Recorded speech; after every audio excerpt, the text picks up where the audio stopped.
bagian dan fungsi.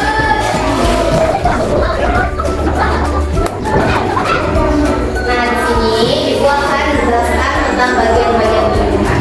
Bagian-bagian tumbuhan itu ada 6. Yang pertama yaitu bagian akar. Bagian apa? Akar berfungsi untuk menyerap air dan mendorong tumbuhan supaya tumbuhan kokoh dan tumbang. Oke. Lalu bagian kedua yaitu bagian batang. Bagian apa? Batang. Oke. Bagian batang ini berfungsi untuk menyerap air makanan ke daun, bunga, dan buah. Bagian ketiga yaitu daun. Bagian apa? Daun.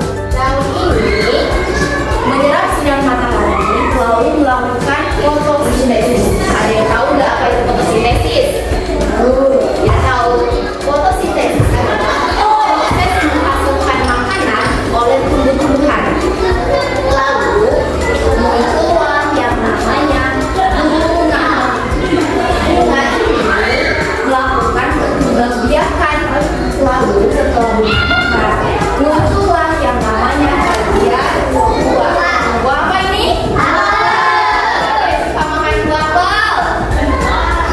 Manis ya rasanya ya. Oke. Di dalam bagian buah apel ini menyimpan cadangan makanan. Di dalam apel ada yang namanya bagian biji. Bagian mana yang biji ya? Oke. Bagian apa? Biji. Biji ini nantinya akan menjadi bibit tumbuhan baru. Jadi mereka dari bibit ini akan tumbuh anak dari pohon apel. Mengerti? Oke. Sekarang untuk penjelasan berikutnya itu akan menampilkan sebuah video. Kita tonton bareng-bareng ya. Oke. Ini kita menjadi bagian perlindungan dan pentingnya. Kalian tahu kan ini berapa? Ya, ini disebut akar.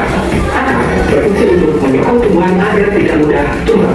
Sebagai contoh, ketika tumbuhan itu terbunuh angin kencang dan tumbuhan itu tidak.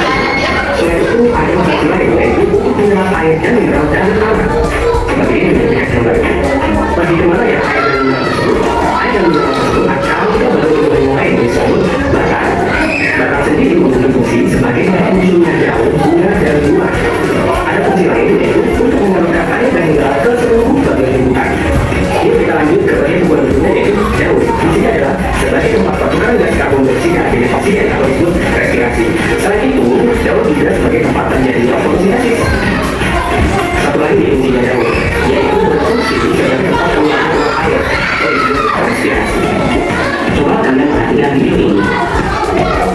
Next, kita lanjut ke bagian bunga. Ya, bunga ini berfungsi sebagai alat perkembangbiakan tumbuhan. Pasti kalian tahu dong bunga seperti apa.